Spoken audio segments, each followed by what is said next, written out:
దాశరథి గారి సాహిత్యం మీద విస్తృత అధ్యయనం చేసినటువంటి కవి కాంచనపల్లి గోవర్ధన్ గారిని మాట్లాడవలసిందిగా ప్రార్థిస్తూ ఉన్నాను.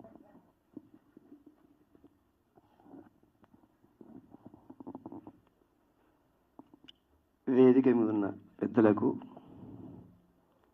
సభలో ఉన్న జాగృతి మిత్రులందరికీ నమస్కారం. ఈరోజు దేశపతి గారు మా అందరికీ గాయకుడుగా మా మనసులో ముద్ర వేసుకున్నారు. సరే, కవి అది వేరే విషయం. కవి గాయకులు అనేటువంటి ముద్రనే బలంగా ఉన్నది. కానీ ఈరోజు ఆ దృశ్యం చూసిన తర్వాత వారు అసలు ఎక్కడైనా సినిమాలు ఇప్పటివరకు ఎందుకు నటించలేదా అని అనుమానం వస్తుంది. జైబోలో తెలంగాణ నటించారు, కానీ ఇంకా కొంచెం విస్తృతంగా నటించేటువంటి ఆ హావభావ విన్యాసము అవన్నీ కూడా ఉన్నటువంటి చతురాభినయాలు మేళవించినటువంటి, కాబట్టి అట్లా చాలా కళలు మూర్తిభవించిన దేశపతి శ్రీనివాస్ గారు, వారికి నేను ప్రత్యేకించి అభినందిస్తున్నాను.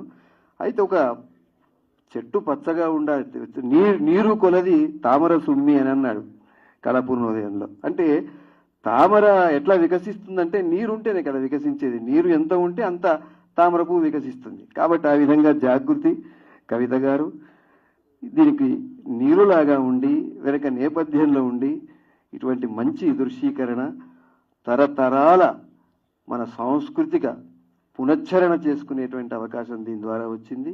గతంలో చేస్తున్న పని అసలు తెలంగాణ ఉద్యమం రాజకీయ ఉద్యమం సరే జరుగుతుంది, కానీ అది ప్రజామూలం లోపలికి వెళ్ళాలంటే, ప్రజల లోపలికి వెళ్ళాలంటే ఖచ్చితంగా సాంస్కృతిక పునశ్చరణ లేక సాంస్కృతిక పునరుద్ధరణ జరగాలనేటువంటి అవశ్యమైన కర్తవ్యం ఆ రోజు వారు చేశారు. కాబట్టి ఈరోజు బతుకమ్మ 30 దేశాల్లో ఆడుతున్నారంటే ఒక బతుకమ్మకు పర్యాయపదంగా వారు నిలబడ్డారు.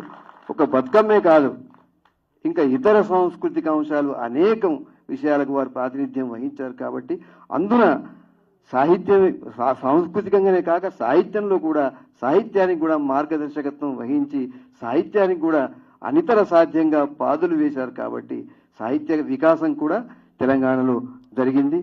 ఇప్పటికీ ఒక్కేసి పివిసి లాంటి కవితా సంకలనాలు, తర్వాత కాళోజీ యాది లాంటి కవితా సంకలనాలు, ఇటువంటి కళల యాదిలో లాంటి కవితా సంకలనాలు ఇవన్నీ కూడా రావడానికి, ఇంకా ఇటువంటి పుస్తకాలు అనేకం రావడానికి మరి వారు వెనక నిలబడి సాహిత్య పునరుద్ధరణ, సాహిత్య జీవన పునశ్చరణ కూడా చేసి జాగృతికి, మన జాతికి మరింత జాగృతి కలిగించారు. దాశరథి గారు కవిత్వంలో చేసిన పని కూడా ఇదే. ఆయన శ్రీనారాయణ రెడ్డి గారు ఆయనకు జలపాతాన్ని అంకితం ఇస్తూ ఏమన్నారంటే, దాశరథి మనోజ్ఞ కవితాశరథి శరదిందు చంద్రికా పేషల ఖండకావ్యములు పిండిన నీ కలమన్ మహోగ్రాస నిపాతముల్ వెలయునౌర మహేషుని కంటిలో సుధారాశి తరంగముల్ కటు హలాహల కీలలు పొంగినట్లుగా అన్నాడు. అంటే దాశరథిలో శంకరుని కంటిలో అమృతము అగ్ని ఎట్లా పొంగుతుందో ఆ విధంగా దాశరథి యొక్క కలంలో కూడా అటు అమృతము అగ్ని రెండూ జాలువారేటువంటి ఒక చైతన్యం ఉన్నది. ఆయన కవిత్వంలో అనేక అగ్నిధార అని పెట్టడమే ఒక పెద్ద రూపకాలంకారం. అగ్నిధార, అగ్ని ఒకటి, ధార అంటే తడి, రెండింటిని కలిపి ఆయన సమాసం చేసినప్పుడే ఆయన కవితా దృక్పథం ఏమిటి, కవితా లక్ష్యం ఏమిటి అనేది మనకు అర్థమవుతున్నది. ఈ విధంగా ఇప్పుడు కూడా జాగృతి ఇదే పని చేసింది. అటు ఉద్యమం నడుపుతూ ఇటు ఈ విధంగా సాంస్కృతిక పరిరక్షణ చేయడానికి అది దాశరథి గారు చూపిన బాటలోనే ప్రయాణం చేయడం అనేది విశేషించి మనం గుర్తుపెట్టుకోదగినటువంటి అంశం. ఆ విధంగా నడుస్తున్నటువంటి దాశరథి సరే, తెలంగాణలో మనకు ప్రధానంగా ఉన్నది పద్యము పాటనే. నిజానికి వచన కవిత మనకు తెలంగాణలో లేదు. తెలంగాణ నుంచి వచ్చింది కాదు, అది విదేశాల నుంచి వచ్చి ఆంధ్రలోనే మొదలొచ్చింది. వచ్చిన తర్వాత తెలంగాణలో వచన కవిత రాసినటువంటి వ్యక్తులు దాదాపుగా ఆ కాలంలో సీనారే, దాశరథి ఇద్దరే.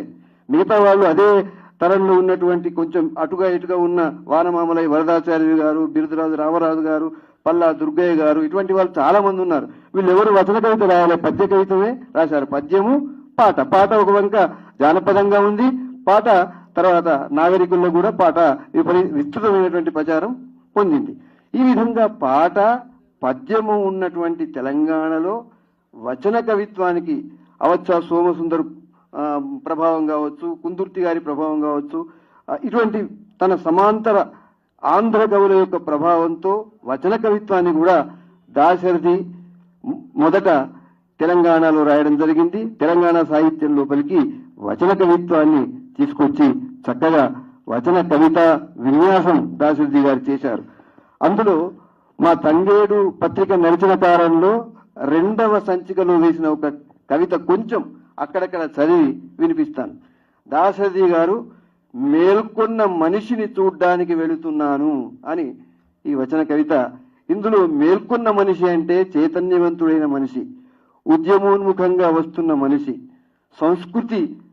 సంస్కృతిని అర్థం చేసుకున్న మనిషి, తన కర్తవ్యాన్ని తెలుసుకున్న మనిషి, అటువంటి మనిషిని నేను చూస్తాను అంటున్నాడు. చెట్లు నడిస్తే ఎంత భయంకరమో అట్లా చీకట్లు నడుస్తున్న ఈనాడు అంతా నిద్రపోతున్నారు నీడల్లో, కాలరాక్షసి అడుగుదాడల్లో. చెట్లు నడిస్తే ఎంత భయంకరమో, ఈ విధంగా అంటే అజంతా చెట్లు కూలిపోతున్న దృశ్యం అని రాశాడు. కాళిదాసు నడుస్తున్న దీపశిఖ అన్నాడు. దాశరథి గారు ఏమన్నారంటే చెట్లు నడిస్తే ఎంత భయంకరమో అట్లా చీకట్లు నడుస్తున్న ఈనాడు అంతా నిద్రపోతున్నారు నీడల్లో, కాలరాక్షసి అడుగు దాడల్లో. ఎవడో అనంగా విన్న మాట సుమా ఇది, ఎక్కడో ఎవడో మేలుకున్నాడని. విచిత్రమే ఈ అర్ధరాత్రి మేల్కోవడం, అయినా చూచి రావడం మంచిది. అంటే చైతన్యవంతుడైనటువంటి ఒక వ్యక్తి ఉన్నాడు, చైతన్య స్ఫూరకంగా ఆలోచించేటువంటి వ్యక్తి ఉన్నాడు. కాబట్టి నేను మాత్రం మేల్కొని ఉన్నాననా వట్టిది, ఇది కలలోని ప్రస్తావనే. కలలోనైనా మేల్కొన్న వాడిని చూడడం ఘన విషయం కూడా ఈనాటి లోకంలో.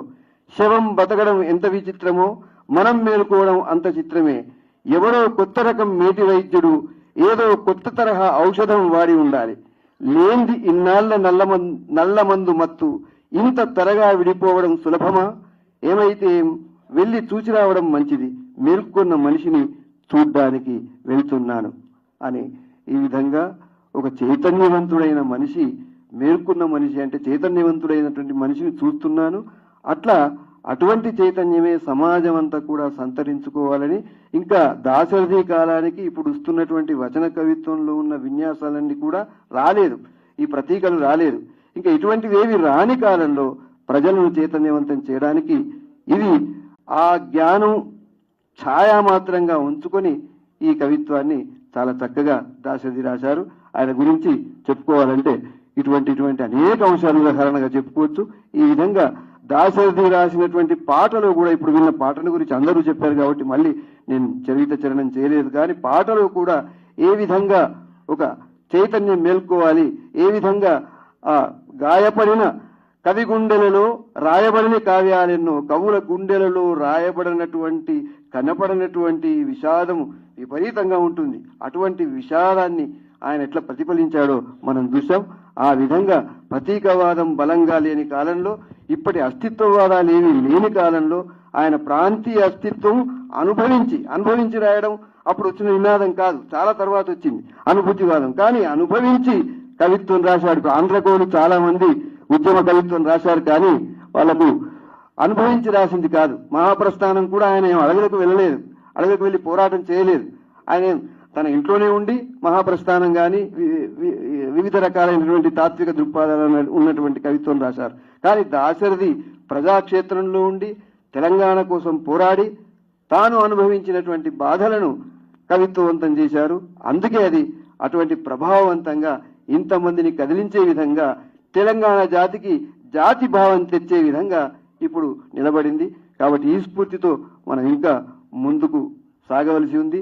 జాగృతి ఈ దాశరథి కవిత్వాంతర్యాన్ని గ్రహిస్తూ ముందుకు సాగుతున్నందుకు మరొకసారి ఈ సన్నివేశాన్ని సందర్భాన్ని అభినందిస్తూ ముగిస్తున్నాను. Thank you.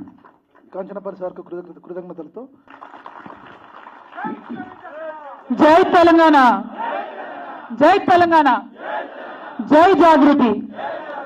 వేదిక మీద ఉన్నటువంటి గౌరవనీయులు, పెద్దలు, దేశపతి గారు చెప్పినట్టు ఉద్యమం ఇచ్చినటువంటి సోదరులు దేశపతి శ్రీనివాస్ గారికి, అట్లానే పరాంకుశం వేణుగోపాల స్వామి సార్కి, సోదరుడు పూర్ణ గారికి, ఇంకొక సోదరులు మల్లిక్ గారికి, బొల్లా శివశంకర్ గారికి, మా తమ్ముడు నవీనాచారి గారికి, సందీప్ గారికి, మధ్యలో సందీప్ గారికి, అన్న పెద్దన్న మన తెలంగాణ సాహిత్య అకాడమీకి చైర్మన్గా చేసి అద్భుతమైనటువంటి సాహిత్యాన్ని ఎంతో ఆకలింపు చేసుకొని లెఫ్ట్ బ్యాక్గ్రౌండ్తోని మా అందరినీ కూడా అనేక ఉద్యమాలకు ముందుకు నడిపిస్తున్న అన్న జూలూరు గౌరీశంకర్ అన్న గారికి, అట్లానే సీనియర్ జాగృతి నాయకులు గౌరవనీయులు మొన్న స్టేట్ లైబ్రరీ చైర్పర్సన్గా కూడా చేసినటువంటి గౌరవ పెద్దల అయచితం శ్రీధర్ సార్కి, తెలంగాణ జాగృతి సాహిత్య విభాగం అధ్యక్షులు గౌరవనీయులు కాంచనపల్లి గారికి, అట్లానే మరొక తమ్ముడు మానుకోట ప్రసాద్ గారికి, అద్భుతమైనటువంటి గానంతో ముందుకొచ్చినటువంటి ప్రసాద్ గారికి,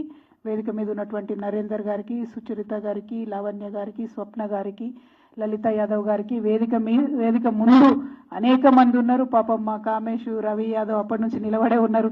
మా మారన్న, రఘు వీళ్ళందరూ ఇక్కడ ముంగట ఉన్నారు. మా అన్నలంతా నిమ్మల వీరన్న గారు, దత్తు అందరికి కూడా హృదయపూర్వకంగా నమస్కారం. మా భాస్కర్ యాదవ్ గారికి, ముందున్న సతీష్ గారికి, ప్రతి ఒక్కరికి కూడా పేరు పేరున హృదయపూర్వకంగా నమస్కారాలు తెలియజేస్తా ఉన్నాను. ఇది ఒక రేర్ ప్రోగ్రామ్. తెలంగాణ జాగృతి అట్లానే పొలిటికల్గా మనం చేసే ప్రోగ్రామ్కి చాలా డిఫరెంట్గా ఒక రేర్ ప్రోగ్రాము. ఇంత ప్రోగ్రామ్కి చాలా ఇంట్రెస్ట్తో వచ్చినటువంటి మీరందరూ, అంటే సీట్లు నిండిపోయి నిలబడితే హౌస్ఫుల్ అంటారు కదా, అట్లా హౌస్ఫుల్ చేసినటువంటి మీ అందరికీ కూడా హృదయపూర్వకంగా నమస్కారాలు తెలియజేస్తా ఉన్నాను. అంటే తెలంగాణకు ఉన్నటువంటి ఒక అద్భుతమైనటువంటి శక్తి ఏంటంటే, ఇక్కడ ఏందో నిజంగా ఈ మట్టిలేదో మహిమ ఉన్నది అనుకుంటా. పుట్టిన ప్రతి బిడ్డ కూడా ఆయన రక్తంలోనే ధిక్కారం ఉంటుంది అనుకుంటా, ఆయన ఊపిరిలోనే విప్లవ జ్వాల ఉంటుందని చెప్పి నేను అనుకుంటా. అది మనం దాశరథి గారిని చూస్తే అనువనువున కూడా మనకు కనబడుతుంది. మరి అటువంటి దాశరథి గారి మాట, అంటే ఈ పాట చేయడం వెనుక విషయం ఏంటంటే, తెలంగాణ ఉద్యమం కన్నా ముందు ఎన్నో సంవత్సరాల ముందు ఈ పాట చల్లని సముద్ర గర్భం విన్నప్పుడు అందులో ఒక 2 సెంటెన్సెస్ ఉంటాయి. అన్నార్థులు అనాథలుండని ఆనవయుగం అదెంత కాలం. అసలు ఆ ఒక్క సెంటెన్స్ విన్న తర్వాత మనిషిగా పుట్టినటువంటి మనం ఈ ప్రపంచంలో నుంచి ఆకలిని తీసేయడానికి ఏం చేయగలుగుతాం, ఇబ్బంది పడకుండా పాపం చిన్నపిల్లలు మంచిగా ఉండడానికి ఏం చేయగలుగుతామని ఒక ఇన్స్పిరేషనల్ సెంటెన్స్ అది. అసలు ఆ ఒక్క సెంటెన్స్ కోసం ఆ పాటను పదే పదే చదివి విని, నిజంగా నేను యూట్యూబ్లో ఎక్కువ ఏది సెర్చ్ చేయను, ఈ పాటకు సెర్చ్ చేసినంత అయితే దేనికి సెర్చ్ చేయాలి. ఎట్లా అంటే ఈ పాట ఎవరు పాడినా, చాలా మంది ఉస్మానియా యూనివర్సిటీలో చెట్ల కింద కార్లు ఆపుకొని పాట పాడుకుంటూ వీడియో రికార్డ్ చేసి యూట్యూబ్లలో పెట్టినవి ఉంటాయి. ఎన్ని విన్నానో ఒక 1000 వర్షన్స్ వినుంటాను నేను. కానీ అందరికన్నా నాకు దేశపతి శ్రీనివాస్ గారు పాడినటువంటి వర్షన్ నచ్చి, సార్ ఆ మాట చెప్పలే కానీ నేను ఒక 3 ఏళ్ళు వెంటబడ్డా సార్ వెనకాల. సార్ ప్లీజ్ సార్ రికార్డ్ చేద్దాం సార్ ఈ పాట మీరు. ఎగ్జాక్ట్లీ ఎంత వెంటబడితే ఒక 3 ఏళ్ళ తర్వాత సార్ పాట రికార్డ్ చేశారు. రికార్డ్ చేసిన తర్వాత మళ్ళీ ఇంకొక 3 ఏళ్లకు చిత్రీకరణ జరిగింది. అయినాక 3 ఏళ్లకు ఇవన్నీ అయ్యేటప్పటికి నిజంగా పెద్దల ఆశీర్వాదం ఉంటారంటారు. ఇవాళ దాశరథి గారి 100వ జయంతి సంవత్సరంలో ఆవిష్కరణ జరగడం అన్నది నిజంగా చాలా అదృష్టంగా నేను భావిస్తున్నా. ఏది కూడా ఈ ప్రపంచంలో యాదృచ్ఛికంగా జరగదు. ఏది ఎప్పుడు జరగాలో అప్పుడే జరుగుతుందని నేను బలంగా నమ్ముతాను.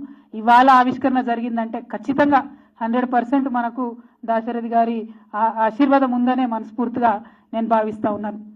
మరి ఈ పాటను చేయడం వెనకాల సార్ పాడడం, వారి గాత్రం ఉంటే, మరి మల్లిక్ గారి సంగీతం కూడా అంతే సూదింగ్గా, ఎట్లయితే దేశపతి గారి వాయిస్ ఉందో అంతే సూదింగ్గా ఆ పాట ఎప్పటికీ ఉండిపోయే విధంగా సోదరుడు మల్లిక్ గారి మ్యూజిక్ ఉంది. Thank you so much.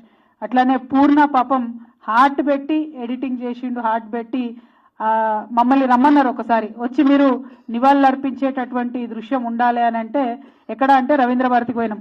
పోయేవరకు అందరు డాన్స్ చేస్తారు. నేనన్నా ఇదేంద్రబాయ్ ఇట్లా డాన్సులు గిన్సులు పెట్టినావు మన తెలంగాణ పాటలకు, సారీ ఏమనుకో సూట్ కాదు ఇదేంది పెట్టినావు నువ్వు అని అంటే, లేదక్క డిఫరెంట్ వస్తుంది మీరు చూడండి, చాలా అంటే ఈ పాటలో ఉన్న డెప్త్ కన్వే చేయడానికి ఇది కావాలి అని అంటే నాకైతే అప్పుడు కొద్దిగా అనుమానంగానే ఉండే. కానీ ఈరోజు పాట చూసినాక మాత్రం డెఫినెట్గా మంచి ఎఫర్ట్, మంచి థాట్ అని చెప్పి మనస్ఫూర్తిగా అనిపించింది. చాలా డీసెంట్గా చక్కగా వచ్చింది. అట్లానే ఎడిటింగ్ కూడా మీరు బ్యూటిఫుల్గా లిరిక్స్కి తగ్గట్టు చేసినందుకు మనస్ఫూర్తిగా పూర్ణ గారిని అభినందిస్తూ ఉన్నాను. అట్లానే వేదిక మీద ఉన్నటువంటి ప్రతి ఒక్కరు కూడా చాలా ఇన్డెప్త్గా మాట్లాడుకుంటూ పోయినారు. నిజంగా తెలంగాణ సాహిత్యం గురించి, తెలంగాణ కవుల గురించి ఆలోచిస్తే పోతన దగ్గర నుంచి మొదలు పెడితే ఈ వేదిక మీద ఉన్నటువంటి మానుకోట ప్రసాద్ గారి వరకు, మా సోదరులు మిట్టపల్లి సురేందర్ వరకు ఎవ్వరు కూడా ఎప్పుడు ఎవరికి తల వంచరు. మన వాళ్ళు క్వశ్చనే లేదు. పోతన ఆనాడు రాజు ఇంటికి వచ్చి కూడా నాకు కవిత్వం అంకితమే అంటే ఇయ్యాను పో, నేను శ్రీరాముడికే ఇచ్చుకుంటా అని చెప్తాడు ఆయన. అట్లనే దాశరథి గారు కూడా అంతే. నిజాం రాజు ఎన్ని కష్టాలు పెట్టినా, ఎంత హింస పెట్టినా ఆనాడు తెలంగాణ వాదాన్ని వదలలే. సాయుధ రైతాంగ పోరాటాన్ని ఆయన సపోర్ట్ చేయడం మానుకోలే. పార్టీని ఇడిచిపెట్టేస్తారు. ఆయన సిపిఐలో ఉంటారు యాక్చువల్గా. కానీ ప్రపంచ యుద్ధం, రెండవ ప్రపంచ యుద్ధం తర్వాత ఆ పార్టీ విధానం బాగాలేదని చెప్పి సిద్ధాంతం కోసం ఆ పార్టీని ఇడిచిపెట్టేస్తారు. కానీ ప్రజల్ని ఎప్పుడు ఇడిచిపెట్టలేదు. పొలిటికల్ పార్టీని ఇడిచిపెట్టినా అన్ని ప్రజా ఉద్యమాలలో ఉన్నటువంటి చాలా గొప్ప వ్యక్తి దాశరథి గారు.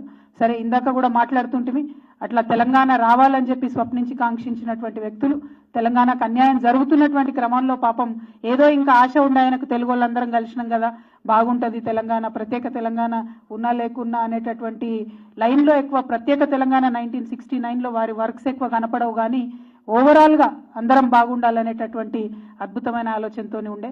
అయితే ఏదైతే నా తెలంగాణ కోటి రతనాల వీణ అని వారు మా నిజామాబాద్ జైలు గోడల మీద బొగ్గుతో రాసిండ్రో, అదే ఆనాడు తొలి తెలంగాణ ఉద్యమానికైనా మలిదశ తెలంగాణ ఉద్యమానికైనా కూడా స్ఫూర్తిగా నిలిచింది.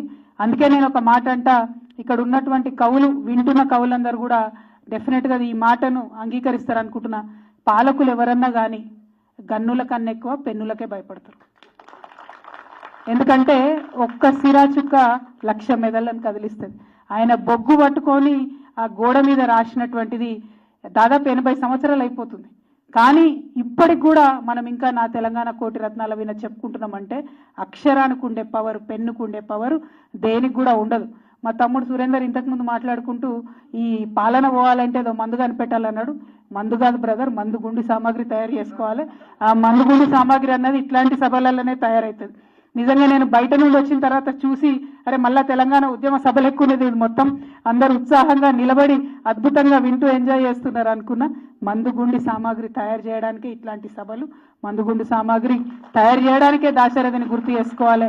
మనలో ఆ పోరాటం, ఆ చైతన్యం, ఆ స్ఫూర్తి అట్లనే ఉండాలంటే మనకు బాటలు వేసినటువంటి వాళ్ళు ఎంతో మంది ఉన్నారు. వాళ్ళందరినీ తవ్వి తీయాల్సినటువంటి అవసరం ఉన్నది. 10 సంవత్సరాలు నేను చెప్తున్న తెలంగాణ వచ్చినాక దేశపతి శ్రీనివాస్ గారు ఎంత ఎఫర్ట్ పెట్టిండ్రంటే ఇవాళ రవీంద్ర భారతిలో తెలంగాణ తేజోమూర్తుల బొమ్మలు ఉన్నాయంటే కేవలం దేశపతి శ్రీనివాస్ గారు మాత్రమే కారణం. ఎఫర్ట్ పెట్టి వాళ్ళ పాత ఫోటోలు సేకరించి వాటిని ఆయిల్ పెయింటింగ్ వేయించి, ప్రభుత్వంలో అప్పుడు మనం ఉన్నాం కాబట్టి ఇబ్బంది లేకుండా చాలా ఫాస్ట్గా, అంటే తెలంగాణ సోయితో ఏదైనా సజెషన్ వస్తే వెంటనే ఓకే అయిపోయేది కాబట్టి ఆ తేజోమూర్తుల ఫోటోలు అన్నీ కూడా ఉన్నాయి. అట్లనే సాహిత్య అకాడమీలు కూడా ప్రతి ఒక్కరి మీద పుస్తకం వేయడం, వారు రచించినటువంటి సాహిత్యాన్ని వేయడం, అంటే ఇవాళ పరిపాలన తెలంగాణ సోయితో జరుగుతలేదు. దానికి ఒక్కటి కాదు 100 ఎగ్జాంపుల్ ఉన్నాయి. ఈ ప్రభుత్వం వచ్చినటువంటి మొదటి సంవత్సరం బతుకమ్మ పండుగ అయితే కనీసం ముఖ్యమంత్రి గారు ఒక్కసారి కూడా బతుకమ్మకు పోనటువంటి విషయం.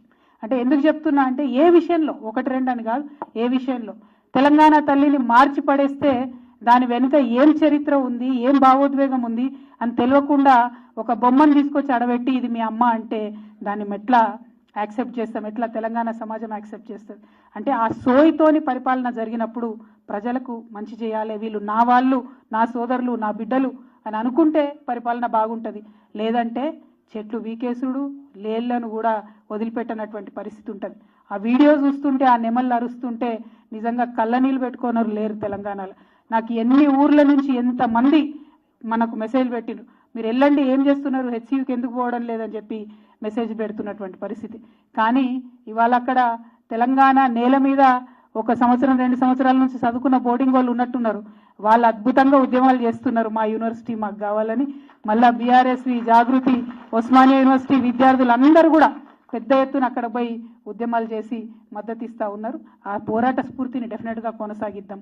ఆనాడు కేసీఆర్ గారు ఉంటే నా తెలంగాణ ఇది నా భూమి అనుకున్నారు కాబట్టి 7.7% మనం అటవీ కవర్ని, ఫారెస్ట్ కవర్ని పెంచుకున్నాం. ఆనాడు వనాలను పెరగనిచ్చినాం. ఇప్పుడేమో వనాలన్నీ క్లీన్ చేసి చెట్లన్నీ వీకేసేటటువంటి పరిపాలన జరుగుతున్నది. ఎందుకంటే ఇల్లు నాది అనుకుంటలేరు, ఉన్న కాడికి దోసుకొని పోవాలి అనుకుంటున్నారు. అంటే ఈ సాహిత్య వేదికైనా ఈ మాట చెప్పక తప్పని పరిస్థితి. ఆ సోయితో పరిపాలన లేదు, జరుగుతలేదనేటటువంటి బాధతో చెప్తా ఉన్నటువంటి సంగతి. ఇక్కడ మన సురేందర్ ఉన్నారు, అద్భుతంగా తెలంగాణ జాతి ఉద్యమంలో పాల్గొన్నాడు. తన జాతి కోసం జరిగినటువంటి ఉద్యమంలో కూడా 1,00,000 డప్పులు 1000 గొంతులు అనేటటువంటి దాంట్లో చాలా యాక్టివ్గా ముందుకొచ్చి పాల్గొన్నాడు. అట్లనే మాన్కోట ప్రసాద్ తమ్ముడు సందీప్ కూడా మరి బీసీ పాట, బీసీ ఉద్యమం అంటే ఒక అద్భుతమైనటువంటి బీసీ పాటను కూడా చేసి ఆనాడైనా ఈనాడైనా గాయకులు, మీరు కేవలం గాయకులు కాదు, మన తెలంగాణలో పాటలు పాడేటోళ్ళు ఓన్లీ మీద మీద పాటలు పాడేటోళ్ళు తక్కువ మంది ఉంటారు. ఫీల్ అయ్యి రాసి పాడేటోళ్ళే 99% మంది ఉంటారు.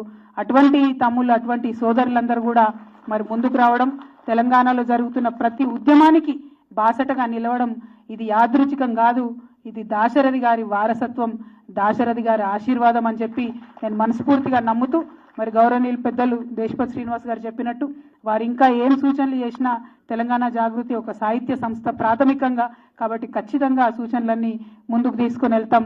తెలంగాణ బిడ్డలకు పాత జ్ఞాపకాలన్నీ కూడా ముందుకు తీసుకెళ్లి ఇంకా ఉద్యమంలో ముందుకు పోవడానికి మందుగుండి సామాగ్రిని సమకూరుస్తామని చెప్పి ఈ సందర్భంగా తెలియజేస్తూ, మరి ఇక్కడికి వచ్చినటువంటి అందరినీ కూడా ఒక్కసారి చాలా మంది యంగ్స్టర్స్ వచ్చినారు, మీ అందరితో కూడా నా రిక్వెస్ట్, ఈ పాట మళ్ళీ మళ్ళీ వినండి. ఎందుకంటే ఈ పాటలో ఒక్క సెంటెన్స్ విని నేను నా జీవిత గతినే మార్చుకున్నటువంటి దాన్ని. డెఫినెట్గా ఈ పాటను మళ్ళీ మళ్ళీ వింటే అందులో ఏదో ఒక ఇన్స్పిరేషన్ ఉంటుంది. మీరు అందరు కూడా వేస్తుంటారు, ఎంతమంది ఎన్ని పనులు చేస్తుంటారు అంటే పిల్లలు పాపం వాట్సాప్ గ్రూపులు పెట్టి బ్లడ్ డొనేషన్ కోసం అడుగుతుంటారు. ఎవరో ఎమర్జెన్సీగా మెసేజ్ పెట్టి నక్కా బ్లడ్ ఉందా అంటే కొట్టుకొని గుండె లేదు తెలంగాణలో.